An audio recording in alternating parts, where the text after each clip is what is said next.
Good morning. It's our first full day in Osaka. And share ko lang, I don't remember this hotel being this hot. Nung Hotel Unizo pa siya, wala naman ako naging issue sa kanya. Kaya nga sabi ko, babalik ako dito eh. Pero grabe, hindi ako makatulog kagabi kasi sobrang init. Binuksan ko ngayon yung window, so you're probably hearing some ambient noise. Hindi ko siya mabuksan kagabi dahil ang daming nagre-rev ng mga motor tsaka ng mga sasakyan nila kasi malapit tayo dun sa isa sa mga main roads dito. Grabe, ang ingay naman kapag binuksan mo yung Binuksan ko yung AC pero nakaset yata siya sa heating. So, pinatay ko na lang. Pero grabe, hindi talaga ako makatulog, nagpapawis ako. Hindi ko alam kung menopause na ba ako, ganun ba, kaya init na init ako. Pero grabe talaga yung pakiramdam ko na kahit ngayon, pag kakatapos ko palang maligo, nanlalagkit na ako ulit. Kaya parang sabi ko, dapat mag-ano ko ngayon eh, magsiskirt ako ulit na merong fleece-lined leggings. Pero sabi ko, putik, ang init masyado, hindi ko yata kaya. So, today, I'm going to leave the window open para pumasok yung lamig from outside. Since wala naman ako dito, so hindi ako maiingayan. Pero grabe, ang init talaga. Bababa ako ngayon sa reception para malaman kung meron ba akong pwedeng gawin to fix it. Kasi ang hirap matulog, honestly. Like, I came here at winter time. Why is it so hot? I think it's time for breakfast. Lagi ko itong nakikita pero never pa akong kumain dito. So, gawin natin ngayon. So, nag-order ako ng pastrami pork and potato toast. Tsaka medium size na salted caramel. Because you know me with salted caramel. Pero look at that. Tingnan mo yung cream niya sa ibabaw. Feeling ko sobrang tamis nito. Baka ma-diabetes ako nito. Kwarentahin na tayo.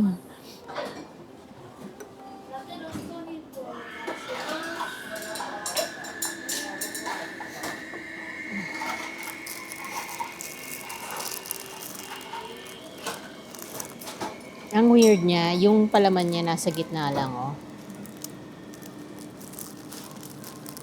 Hindi umabot sa gilid.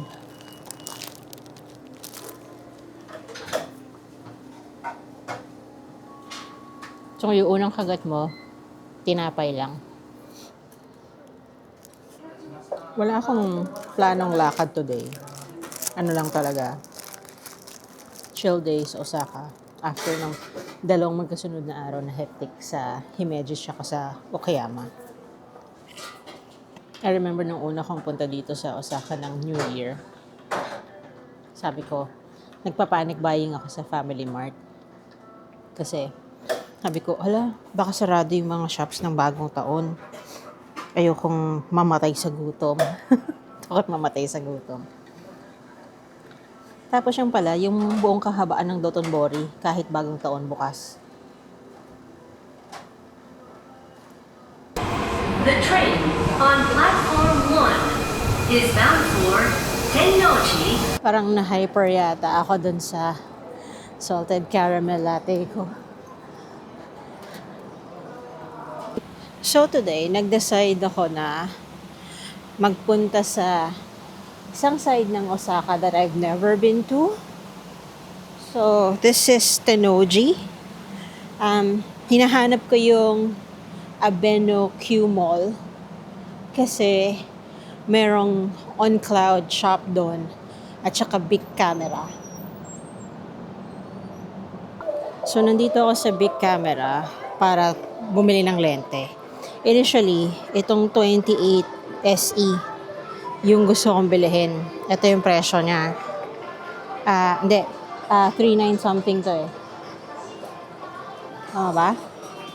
Ito yung 40 eh. Pareha sila ng presyuhan nito eh. Pero, nakita ko tong pancake lens. Ito pala yung 40mm na normal. Ito yung 26mm pancake lens. Sobrang nipis. And wala akong focal length na 26. Yung malaki kong lente na ginagamit ko ngayon ay 28 to 75. So I'm thinking I will get this. Ano siya? 6'3", 328 kapag ka tax-free. Interesado din ako sa mga OM systems kasi micro four thirds to eh. Tapos meron din dito ang Panasonic Lumix. S9 to. Open gate. Maraming ibang kulay. Ngayon ko lang actually nakita yung ibang kulay nito, kagaya nito. Pero parang maganda yung crimson red na yan. But, hindi ko naman actually bet bumili ng camera ngayon. Full frame na din naman kasi yung ZF ko eh. So, dito tayo sa lente. So, walang stock dito sa Tenoji nung 28mm. Pero, meron sa Namba. So, pupunta ako sa Namba. Nag-decide na ako na 28mm kasi doble yung presyo ng 26mm. 2mm lang naman yung difference niya. Tapos, gamit na gamit ko kasi yung 28mm na focal range dun sa 2875 ko. Pero ayoko namang bit-bitin yung 2875 ko everywhere I go kasi sobrang bigat niya. However, it's a good travel lens kasi marami ng focal lengths yung covered niya. Tapos kung hindi full frame yung camera nyo, that translates to 40 to 120. Tama ba? Ang ipinunta ko talaga dito sa Tenoji, itong On Cloud na shop. Kasi dito lang siya meron sa Osaka eh. Ang flagship store niya nasa Omotesando sa Tokyo. So, yan. Titingnan ko kung meron dito nung size ko para sa waterproof na On Cloud. Kasi sa Australia, ang hirap maghanap eh. Meron sila ng size ko. And definitely mas mura. Pero, sinukat ko, hindi siya ganun ka-komportable for me. And ayoko ng kulay. So, it's a no for me. Kinain ko din yung sinabi ko.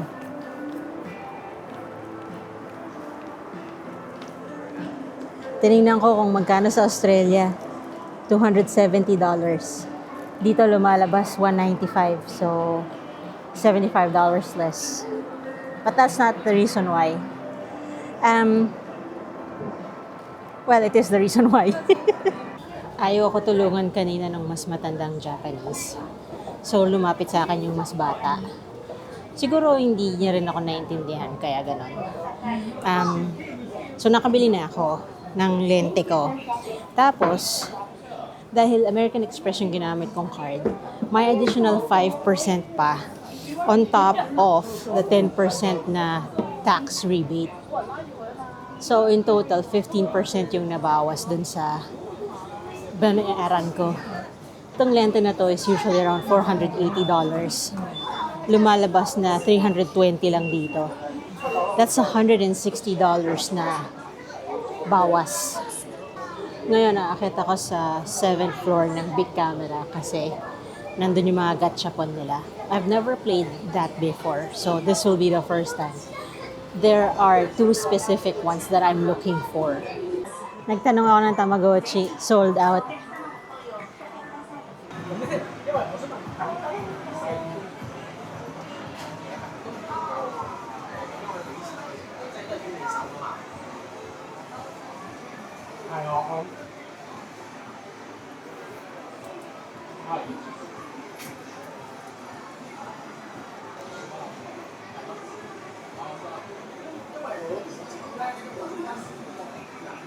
Sa dami ng gachapon dito, wala dito yung hinahanap ko.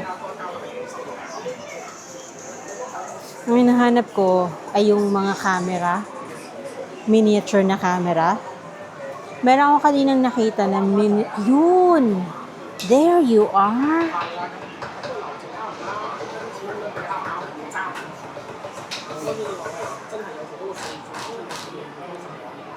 So, ang pwedeng makuha ay mga ganito. Walang ano, yung retro na ano. Ha?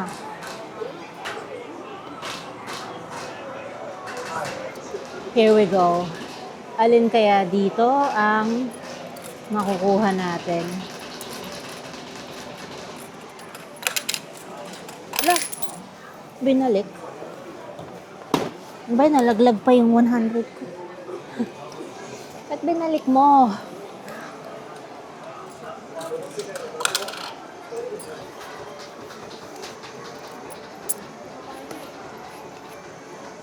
Na ito yung makukuha ko, and I think that is what I got. Kung matututuhan ko lang sanang buksan siya.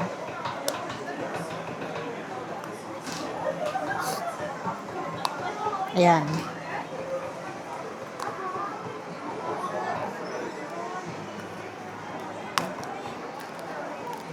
Nice. Is it worth 500 yen? Probably not.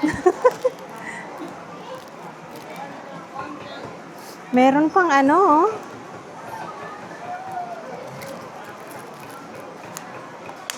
Yung introvert kong pagkatao ay napapagod sa pagtingin pa lang sa dami ng tao dito.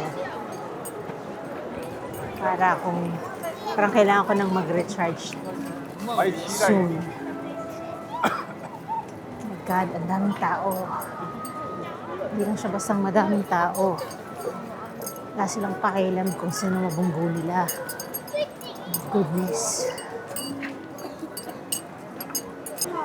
My goodness, nagsisisi ako na nagdesisyon ako sa Dotonbori kumain. Kahit nasa Kura Sushi lang ako kakain. Daming tao. Parang mga langgam na hindi mo maintindihan. Anyway, ito na yung building kung nasaan yung Kura Sushi. Meron namang malaking sign sa taas na Kura Sushi. Fail ang mission kasi ang daming tao. Oh my God. Balik na tayo sa Shinsaibashi.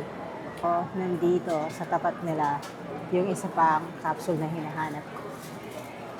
Lago to, walang nilaglag. Kinuha yung pera ko pero walang nilaglag. Tapos ngayon ayaw ibalik. After all that, going through from level 1 hanggang level 13 via escalator. And lahat may pila. So, nag-elevator na ako pababa. Mukhang Family Mart ang bagsak natin. Okay, so ang naging ending ko ay Family Mart. Dalawang Fami Chiki. Isang Pilko. At isang katsu sandwich. Ganyan kalaki ang gutom ko. Right. Papahinga. Nagsalang ako ng laundry. 2 oras siya. 120 minutes yung nakalagay eh. It's supposed to wash and dry as well. So, let's see in 2 hours time. So, balik ako ng mga 4:30 yun. Kakain muna ako. Share ko lang, ang bait ni Sir dito sa Namba Station JR ticket office. Kasi, di ba may JR pass ako. So, trinay ko gamitin yung machine and I was thinking na baka kapag pa-reserve ako ng seats for Nara. Ang dami na niyang inaasikaso nung una. Meron pang isang incheck na di sila magkaintindihan. Ayaw makinig nung incheck na hindi niya pwedeng gawin or kunin yung ticket niya dito sa Namba Station.